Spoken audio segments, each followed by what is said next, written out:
Merci, Monsieur le Président.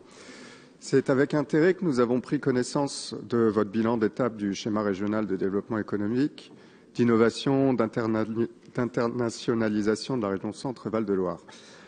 En effet, nous demandons régulièrement à ce que ce type de bilan nous soit présenté afin de mesurer la concrétisation de schémas qui, il faut quand même bien le dire, se résument bien souvent à une simple liste de bonnes intentions.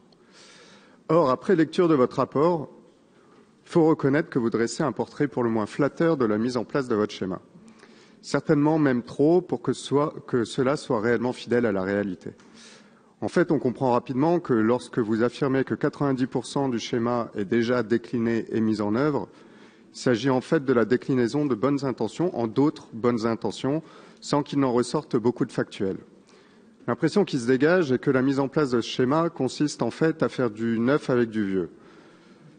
Évidemment, si nous soutenons votre engagement en faveur de l'innovation et de la recherche, nous estimons qu'il s'agit là de deux vecteurs essentiels à la transition vers les modèles de demain. À ce titre, nous considérons qu'il est du devoir des autorités publiques d'accompagner concrètement les différents intervenants dans ces domaines.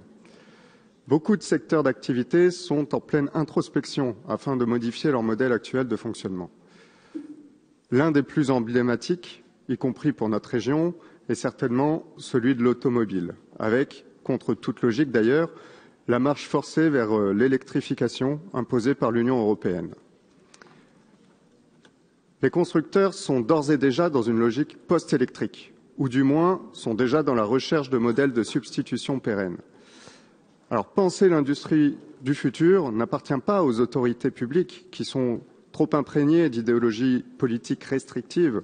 On le voit clairement ici avec la mainmise du groupe écologiste sur ce rapport. En revanche, il est du devoir des pouvoirs publics d'accompagner efficacement les intervenants, que ce soit au niveau universitaire ou entrepreneurial.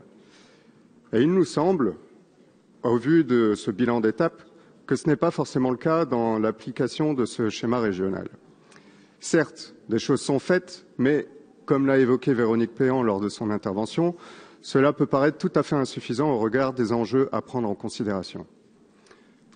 Les régions peuvent contribuer au développement de l'innovation, mais pour faire efficacement face à la complexité de la situation, il appartient également à l'État stratège de prendre ses responsabilités en fournissant les moyens adaptés afin de réaliser les différentes transitions qui s'imposent à nous. Sans orientation nationale, les différents réseaux thématiques, les cellules ou les projets resteront peu efficaces, voire totalement inefficaces, faute de cohérence et de vision globale. Je vous remercie de votre attention. Merci.